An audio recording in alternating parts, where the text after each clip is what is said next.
Hello भाई लोग, तो हम स्वागत करते हैं अपन यूट्यूब चैनल प्रजापति स्टूडियो में। तो रउआ लोग देखते हैं प्रजापति स्टूडियो।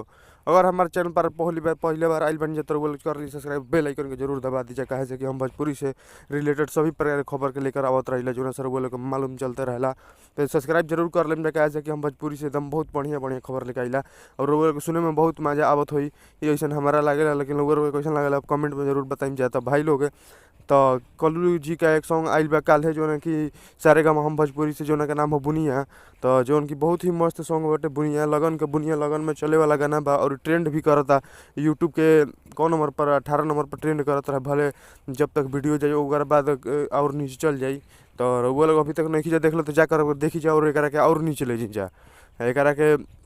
बहुत बढ़िया मतलब अच्छा लगता। खाली पवन खेसारी में अझुरैला से काम ना चली और इनका लोग पर भी ध्यान देवे को पड़ी, जो उनकी बहुत ही मस्त है घड़ी।